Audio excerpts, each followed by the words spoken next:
Good afternoon. It's my pleasure to introduce Professor Guoan Zheng to give this interesting talk. Professor Zheng received his master and PhD degree in electric engineering from Caltech in 2008 and 2013. And currently he's an assistant professor at University of Connecticut. He received a number of awards, include University of Connecticut Research Excellence Award and Caltech Thesis Prize, and also Lemonson MIT Caltech Student Prize. His research interest is focused on the development of novel image and sensing technology for biomedical application. Today, he's going to discuss the Fourier topography imaging using neural network modeling. And that's where Professor Zheng.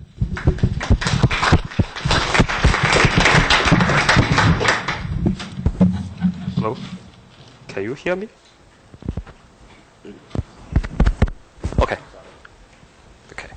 So first, I would like to thank Professor Liang for arranging this seminar. It's my second time to visit this building.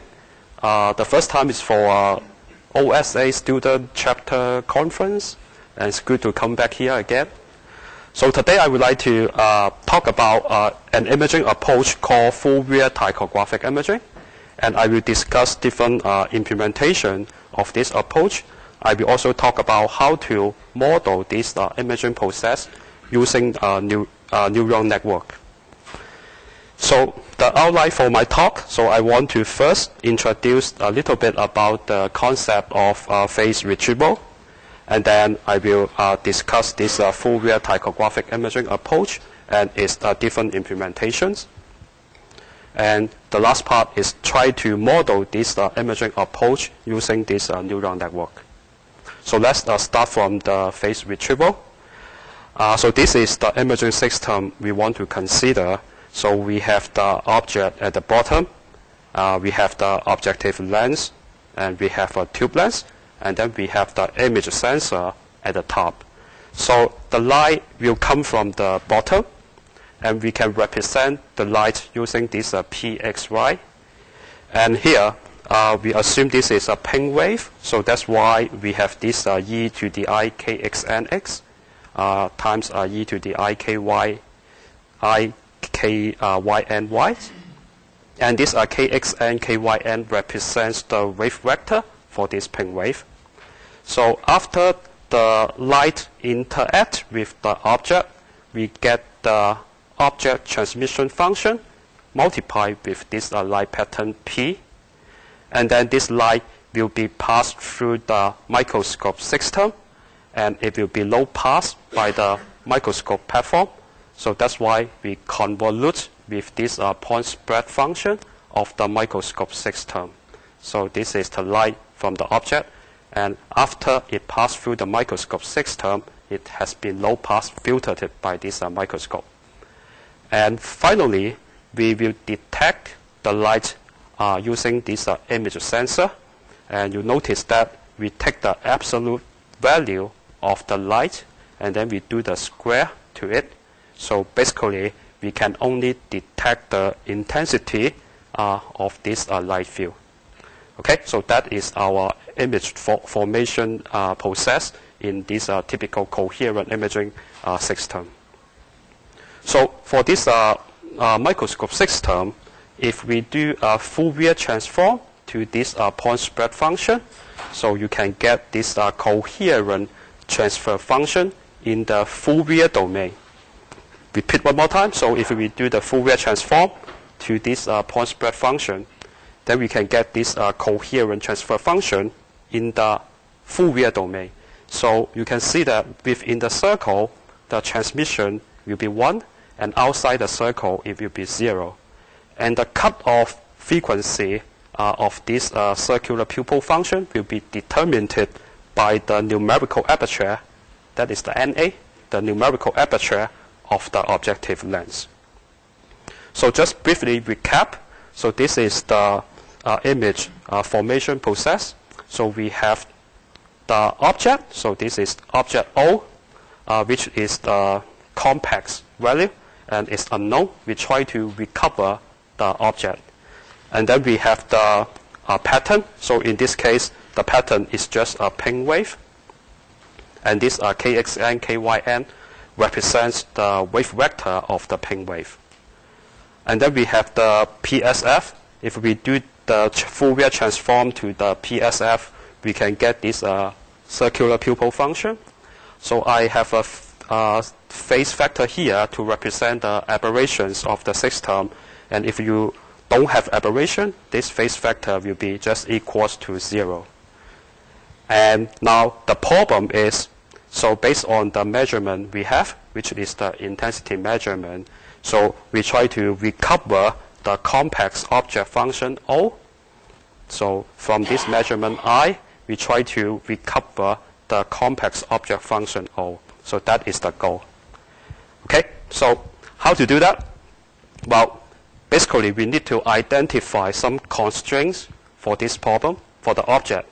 So the first constraint we can identify is in the spatial domain.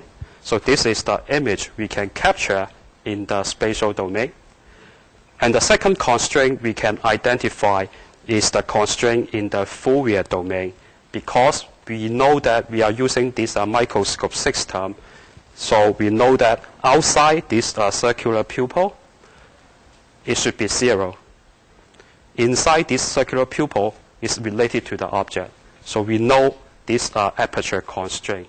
So based on these two constraints, we can then try to recover the complex object O. So step number 1 is very simple. So this is step number 1. We just make the object equals to the square root of the measurement you have. So that is step number 1. And the phase here is the 0, or a constant phase. And step number 2 is we transform this object to the Fourier space, and then we can impose this aperture constraint. So what I mean is, outside this circle, we can set the amplitude to 0. So that is the step number 2. And in step number 3, we just go back, transform back to the spatial domain, and we will replace the amplitude by the measurement we have, and we will keep the phase unchanged. So that is step number 3. And then we will just repeat this process until we can get a converged solution. So that's how we do this phase retrieval. So I can show you an example. So assuming this constraint A is the measurement constraint, so we capture the image, we can impose the intensity measurement constraint on the object. And this constraint B is the aperture constraint. So constraint A is this measurement constraint, and constraint B is this aperture constraint. And let's take a look. So assuming this is our initial point, so what we are doing effectively is try to project to the constraint A, and then we project to the constraint B, and then we do this multiple times until we get a converged solution. So we can find a solution that can satisfy both constraints. So that is the basic idea for this phase retrieval. Any question? So the problem is that the constraint typically is non-convex. So for example, the constraint looks like this. So if your starting point is here, then you can do this alternating projection. You can go to this true solution. You can converge to a good solution. However, if your starting point is from here, for example, somewhere around here, then you will converge maybe to this point. So this is the local minimum. Okay, so I want to do a very quick demo to visualize this effect. So let me do this demo.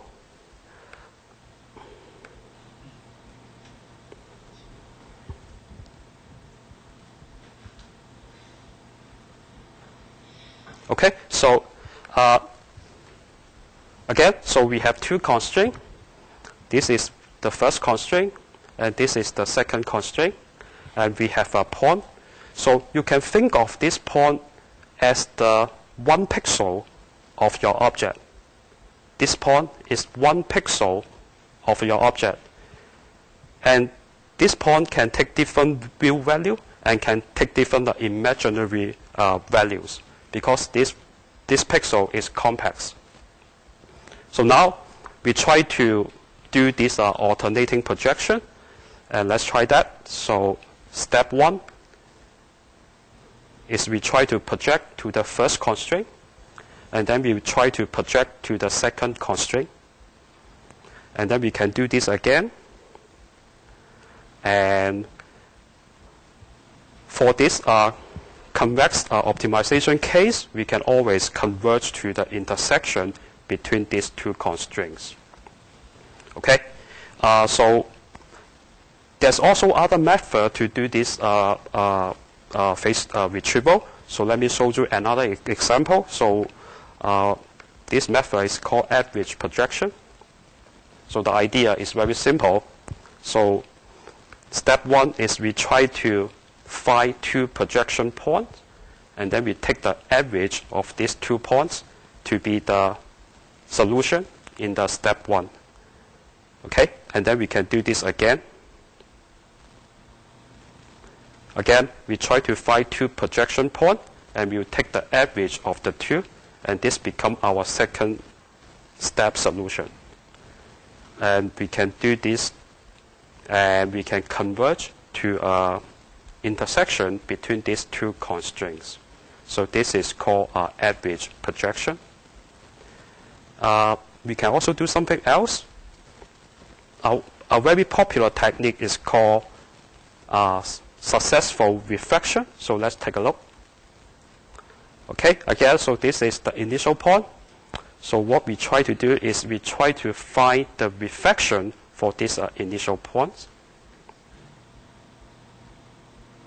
Okay, so this is the initial point. We can find the first reflection point according to the first constraint, and then we try to find the second reflection point according to the second constraint, and then we will take an average between the initial point and this successful reflection point.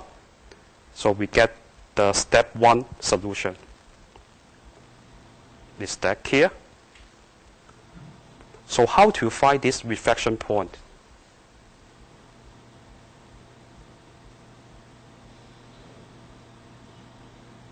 Anyone? You just reflect across the strength. Well, if you do how to do this projection, then you know how to do this reflection. Because basically the initial point past the reflection point will be equals to 2 times the projection point. Right? And how to do the projection? I told you before, right? You replace the amplitude, keep the phase unchanged, or you keep the information within the circular pupil function unchanged, set all other information to 0. So that's how we do projection. And now you know how to do the reflection. Okay? Okay, so I have another, let's go over this again. So there's another method called RA. So this is used in Lawrence Berkeley lab for X-ray diffraction imaging. And let's take a look.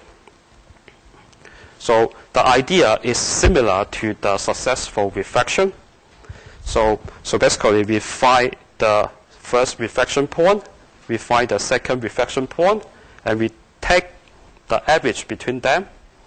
The only thing it adds is the ratio between the first projection point and this successful reflection point.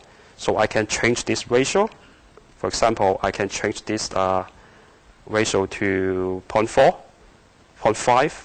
So if you take the average between the first projection point and the successful reflection point, so that is called RA, and it is a very popular technique for doing this phase retrieval.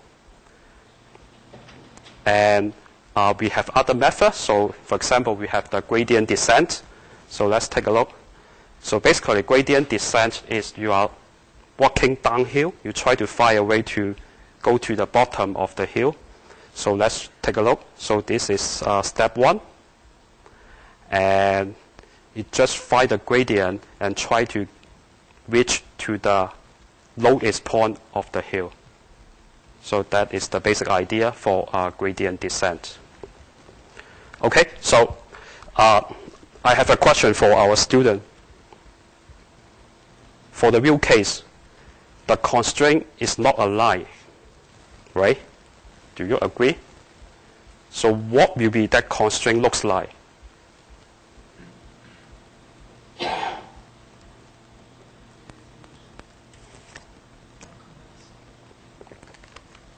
Non-convex, but any example? So think about this. This is the pixel value you measure. Sorry, this is the pixel value of the object you try to recover. And you have a detector, and you measure that pixel value, and you say, okay, the measurement is 10. So what will be the constraint for a measurement of 10?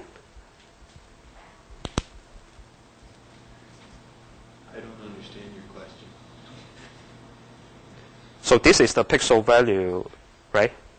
So we try to measure this pixel value using an image sensor. We can only measure the intensity of this pixel value, and that intensity is 10. So what will be the constraint looks like? I mean, the imaginary value should be 0. I only measure the intensity. I measure the intensity, and the intensity value is 10. So what will be that constraint? It's positive and less than a value. I mean, how be on the imaginary value should be 0. Magnitude should be 0. Yes, so I guess the point is, if the measurement is 10, that means that you have a circle. And the radius is square root of 10. So let's take a look.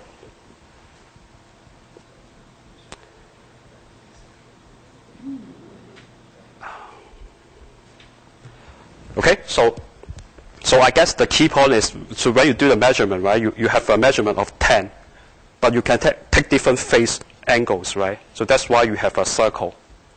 And circle is highly non-convex because any point on the circle cannot be represented by two other points.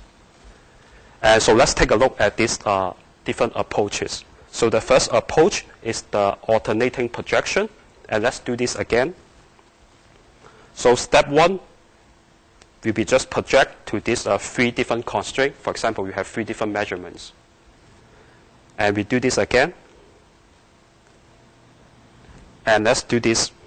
So you can see that start to trap in this local minimum by using this alternating projection. Okay? And let's try other methods. So let's try this average projection. So I just go for it. And again, it converges to this local minimum again. Okay? And let's try the successful reflection.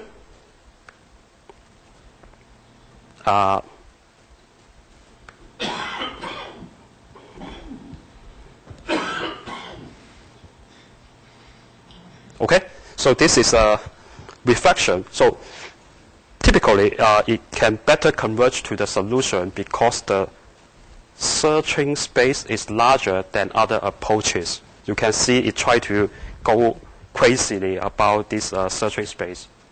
We can also try this raw. Sorry.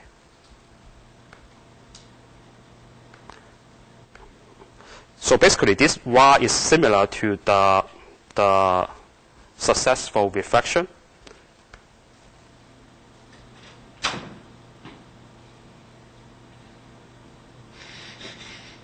Okay. And the last one, let's try the gradient descent. We can choose the step size. And so this is the step number 1. And let's go over it. So it tries to find a local minimum. You can see there's a local minimum here, and there's a global minimum over here. Okay? Okay, so that is the problem for phase retrieval. So typically, there's many local minimum, and when you try to find a solution, you might be trapped by this local minimum. So that is the quick demo. Let's go back.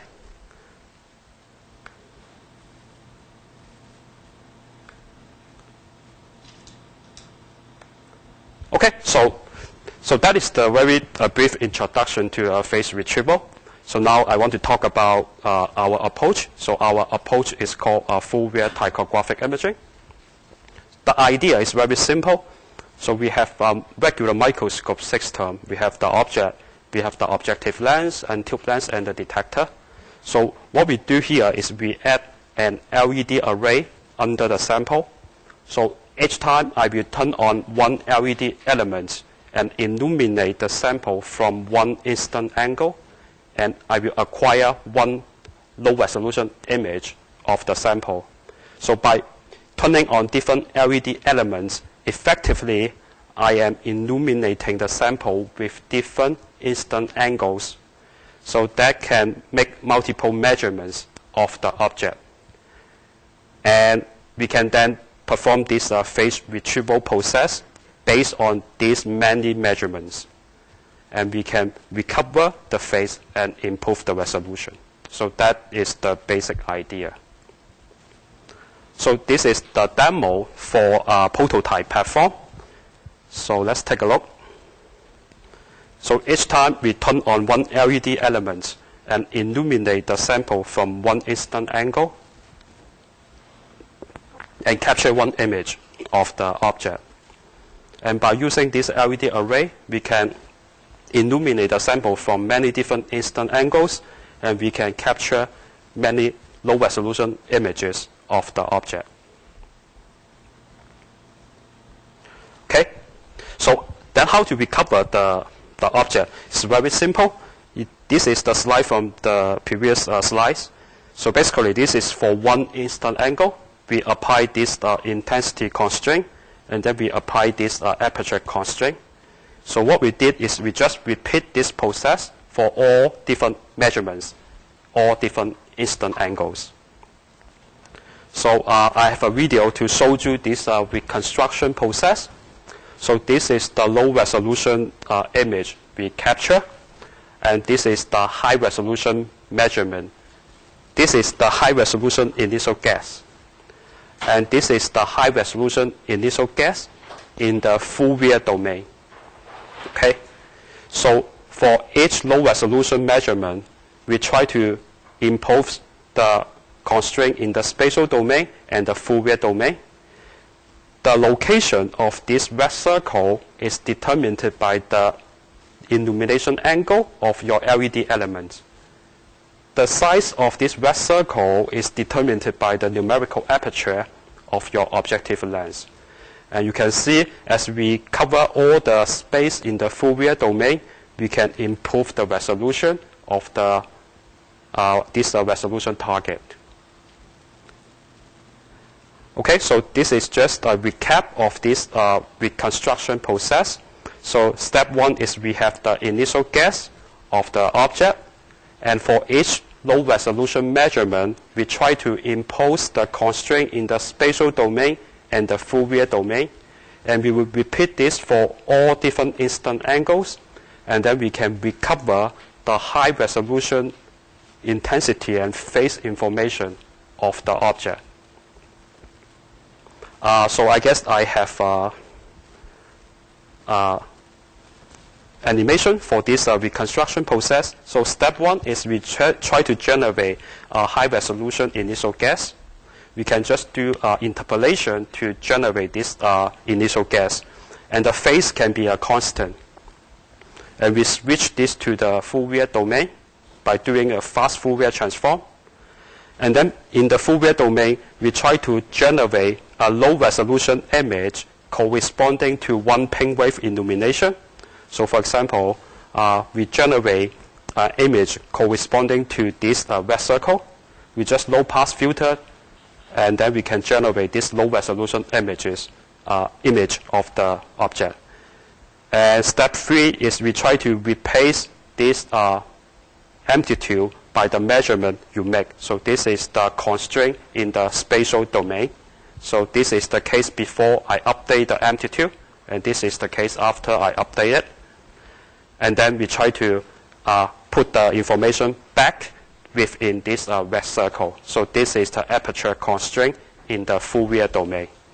Before I update it, after I update it. And we will just repeat this for all different instant angles, and we will repeat this until we can reach to a converged solution. So that is how to recover the object based on many measurements we make. So this approach is related to an approach called ptychography, used in the X-ray imaging. So for regular ptychography, the idea is to project a pattern on the sample, and then you need to shift the pattern, shift the sample to different spatial positions and detect this far-field Fourier magnitude.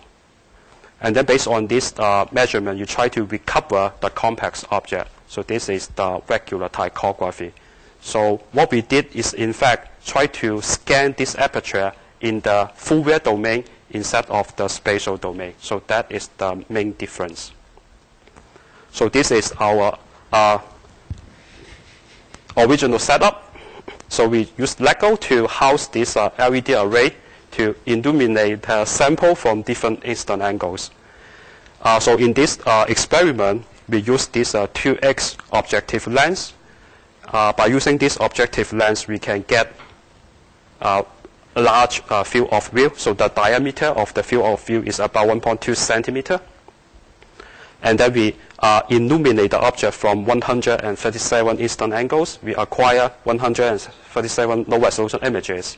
So this is one typical images we acquire. So you have a large field of view, but the resolution is pretty low. And then we stitch all the information together in the Fourier domain, and then we can recover the high resolution image of this resolution target. So this is just another demo. So again, the diameter here is about 1 point something centimeter. So we can get both large field of view and high resolution at the same time. So this is another example. So we can image the entire mouse spring section. So you can zoom into different parts of the sample. You can still find this fiber structure. This is another example by one of my collaborators. So we try to image the human brain section with Alzheimer's disease. So if you zoom into this part, you can see these peaks on this brain section. And another advantage, of course, is we can recover the complex information. So this is an example for transparent mouse kidney section. And this is the reconstructed intensity image. And you cannot see much contrast because the sample is transparent. And then we can recover the phase information of this object by using this Fourier ptychographic approach. And you can clearly see the individual cells from the phase image. Okay, so this is another example. So we can recover the phase image of the malaria-infected rabbit cell. So I have a question for the audience. So how many malaria parasites you can find from this phase image?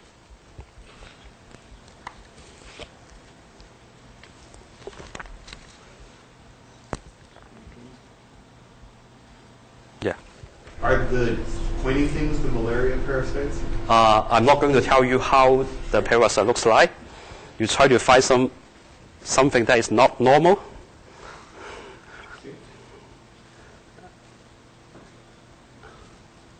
I guess 12. Who said 2? Which one? Yeah. You tell me left or right? Two of them looks like a conclusion shape. Or you are talking about this one? No. Just a different shape. when you smear the cell.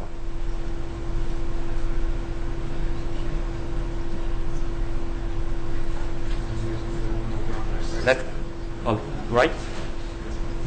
So go up, Go up.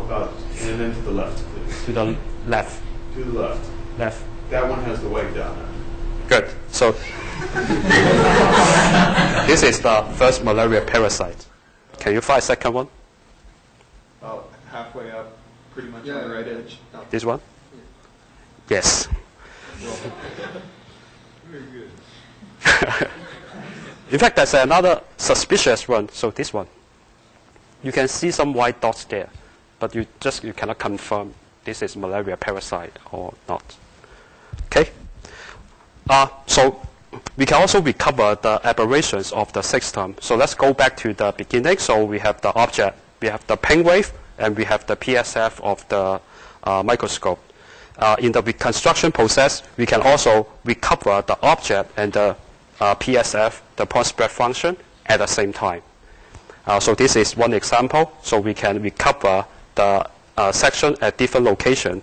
So this is the reconstructed object, and this is the reconstructed pupil function of the microscope objective lens. The pupil function, if you do the Fourier transform, you can get the PSF of the microscope. So you can see that for different location, the pupil function looks different. So it's field dependent. And for different wavelengths, RGB, also the pupil function is also different.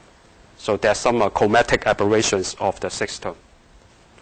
Okay, so since we can recover the aberration and we can recover the high resolution object. So for example, we can use this low-cost cell phone lens. So this is a $2 cell phone lens. We just build a tiny system. So we use this A by A LED array to illuminate the sample. And so we can recover the high resolution image of the sample. So this is the raw image. This is the recover intensity. This is the recover phase. This is the recover color image. And this is the ground truth by using a 40x high NA objective lens. So I want to compare this approach with the regular scanning microscope platform. So this is the conventional slide scanner. So in this conventional platform, we will use the high resolution objective lens to capture image. We will capture multiple high resolution images. And then we will stitch these multiple high resolution images in the spatial domain. Spatial domain, that's important. And you need to do the mechanical scanning. And for this approach, we go a different direction. We will use the low resolution objective lens to acquire the images. And we will acquire multiple low resolution images. And we will stitch the images in the Fourier domain instead of the spatial domain. And we don't need the mechanical scanning. There are different implementations of this technique. For example, we can do this in the reflection mode. So instead of using transmission lights, we just put the LED ring at the epi arm. So this is the first LED ring. And the second LED ring is outside the objective lens. And each time we will turn on one LED element, acquire one image. So one image will corresponding to the information within one circle. And then we can stitch all the information together to improve the resolution.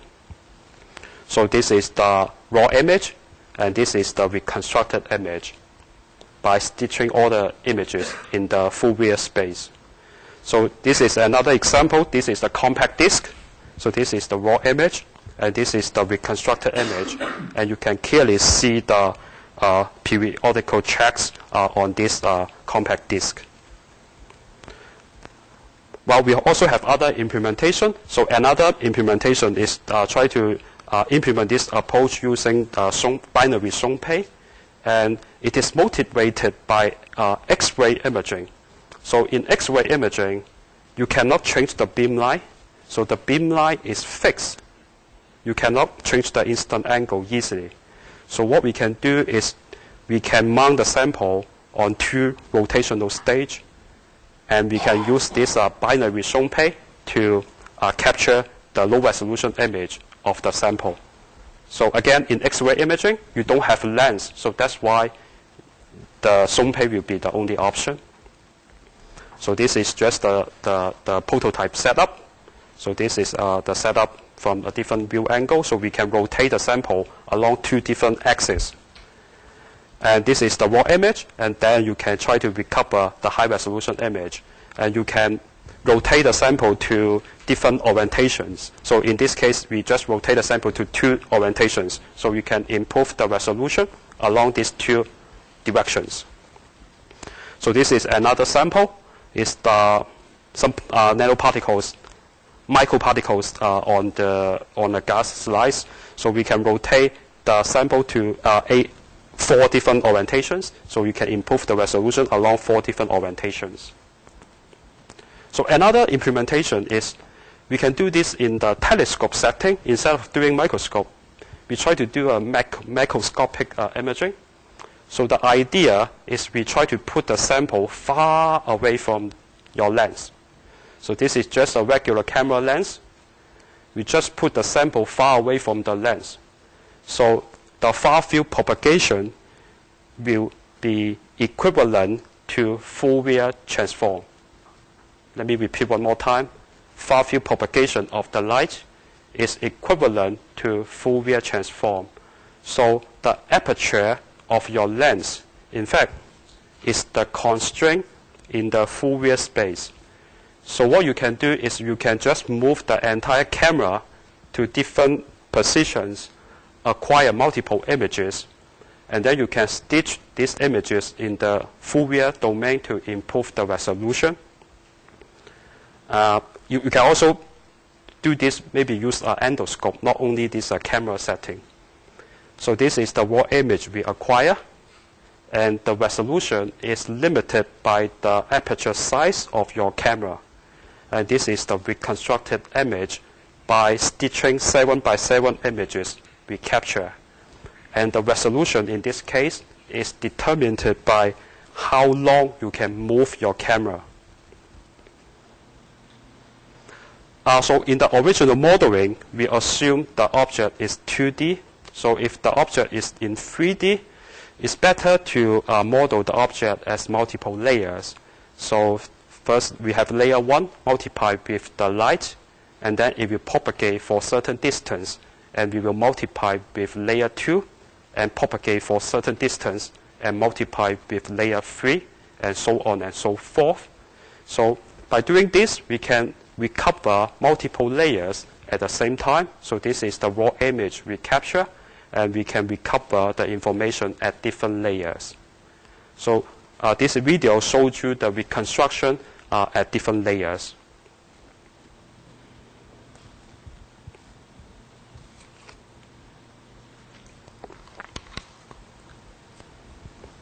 Okay, so you start to see some nucleus showing up when you recover the top layers.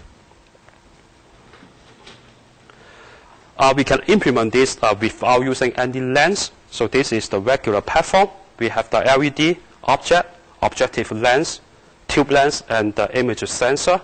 So the constraint is at the Fourier space. We have this circular pupil aperture at the Fourier space. So that is the regular setup. So what we can do is we can replace this constraint just using a simple mask.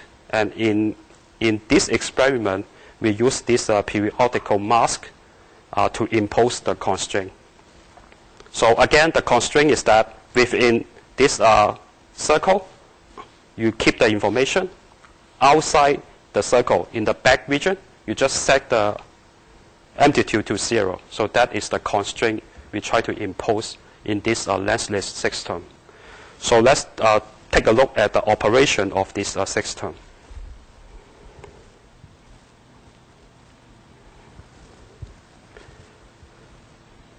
With the detector at the bottom, we have the mask, we have the object, and then we have the LED array at the top.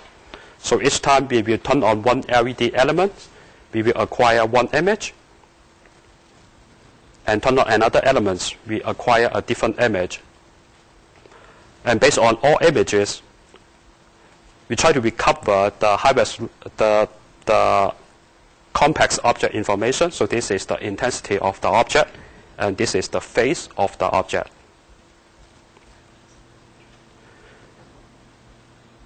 So this is the experiment result. So this is the raw image we capture, and this is the reconstructed image of a resolution target. And this is the raw image of a biological sample, and this is the reconstructed image without using any lens. So we can also extend this approach for incoherent imaging setting. So this is for the coherent case. So everything is complex. And for incoherent imaging setting, we have everything larger than 0. It's non-complex. So the idea is we can, this is the illumination pattern. So for incoherent imaging, we can use different intensity pattern to illuminate the object. So that is the basic idea. And in our case, we just use one intensity pattern, but we shift this intensity pattern to different spatial positions. So that's why you have this minus xn minus yn. We just shift the pattern to different positions. So this is the demo. So we have a resolution target, and then we project a non-uniform intensity pattern on the target, and then we shift this pattern to different spatial positions. And by the way, the pattern is unknown, so we don't know this speckle pattern. So the idea is based on the measurement we have, we can then try to recover the sample and the pattern at the same time. So it's similar to recover the object and the aberration at the same time. So this is just the reconstruction process. So this is the result. So this is the target under uniform illumination, and this is the reconstructed object. We can implement this using a microscope platform. So in this case, we can use a high NA condenser lens to generate very small speckle patterns on the object. And then we can use a low resolution objective lens to acquire the low resolution image. So this is the raw image we can capture. So the resolution is about 0.1 numerical aperture. And this is the reconstructed image. We have a 0.4 numerical aperture. So we also have the advantage of large field of view because we are using a low resolution objective lens. And if you zoom into this part, so this is the recovered image of the sample. We can also do this through a diffusing layer. So for example, the object is sandwiched between two diffusers. We can also use this approach to recover the object. So let's take a look.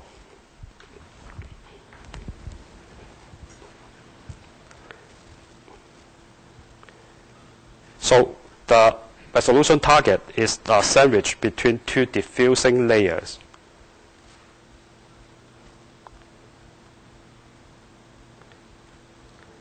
And we use this single mode fiber to illuminate the resolution target through the diffusing layer.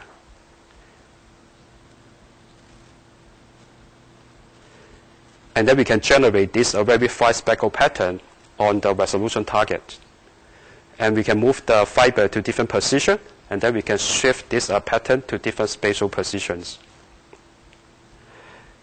So here is the image we acquire, and then we can recover the high resolution image of the object. So this is again the raw image we capture, and this is the reconstructed image, and we can achieve about 13 times resolution improvement compared to the raw image. All right, so the last part of the talk is about this neural network modeling. So the idea is very simple. So this is our image formation process. So what we try to do here is we try to model the object as 2D learnable weight of a convolutional or a multiplication layer. We try to model this object as the learnable weight of a layer. And the output of the network is a loss function we try to minimize. And we can recover the object using, we can recover the object in a training process of the network. And any unknown can be modeled as the learnable weight. For example, if you don't know the pattern, you can model the pattern as the learnable weight of certain layer, and then you can also recover that unknown pattern at the same time.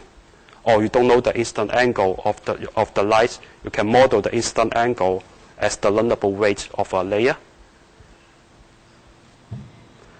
Okay, so let's go over this this neural network model in details. So this is our forward imaging model. So for Fourier ptychographic imaging, we use different ping wave, and we can rewrite this as the following. We just put this ping wave to the back using signal and system 101. So you can prove that you can put this guy to the back. So we call this a PSF multiplied with this ping wave as PSFN. So we have n different PSF in this case. And then we can expand this object as the real part and imaginary part. And then we can expand the entire equation. So just put in the real part and imaginary part, and then we can get this equation. Okay, again, this equation. So this is the network model. So the input layer for this network is the point spread function, real part, imaginary part, real part. And we model the object as the two-channel. This is the real part of the object. This is the imaginary part of the object. So we model the object as two-channel of a convolutional layer. And then we define this activation layer to do the square, because you have a square here. And then we define an add layer. So we just add these two terms together. So you get the output image, which is the low resolution image. So this is the output image of the network. So what we try to do is we try to minimize this output image with the measurement you make. By minimizing the difference between the output image and the measurement you have, then we can recover the object O. So that is the basic idea. Okay, so we try different learning rates. So that is, we set different step size for the gradient descent. So for very large learning rate, it doesn't converge well. And also for a very small learning rate, it doesn't converge well. And this is the proper learning rate, and we can recover the intensity and the phase information of the object. We also try different solvers in TensorFlow, and in general, Atom gives us the best result in terms of the loss function. We also try different batch size. Because we can use GPU in this case, we can process multiple images at the same time. So you can see that the larger the batch size, the better the results. So in the state-of-the-art phase retrieval methods, typically people try to divide this process into two subtasks. So the first task is try to update the exit wave using a Fourier magnitude projection. And the second task is try to update the object based on the updated exit wave. So this is the exit wave. So we have the object multiplied with the coherent transfer function. So this gives us the exit wave. And then we can do the Fourier magnitude projection by replacing the amplitude with the measurement you make and keep the phase unchanged. Okay, so this is the updated exit wave. And based on the updated exit wave, we can try to update the object. So that is the state-of-the-art methods for phase retrieval. So we can model this process using neural network. So this is the network structure. So the idea is this part is to generate the exit wave. This part is to do the Fourier magnitude projection. And this part is try to minimize the difference between the updated exit wave and the object multiplied with the CTF. And the output of the network is 0. So after the training process, we can recover the object information. So this is the experimental data. So this is the raw image, and this is the reconstructed intensity, phase, and color image by using this neural network model. We can also do this for single pixel imaging or for structure illumination microscopy. So this is just one example. So this is the object under uniform illumination, and this is the fall measurement using a sinusoidal illumination pattern, and then we can recover the high resolution image of the object. So to summarize, so we have talked about the basic concept of phase retrieval. We talk about alternating projection, average projection, successful reflection, and RA. And then we talk about this Fourier ptychographic imaging and its different implementations. We talk about phase imaging, reflection mode, Songpei implementation, macroscopic implementation, multilayer modeling, lensless imaging, and the speckle imaging. And then we talk about this neural network modeling. We talk about how to use the neural network to model this Fourier magnitude projection process. So I guess I will stop here, and I will be happy to answer your questions.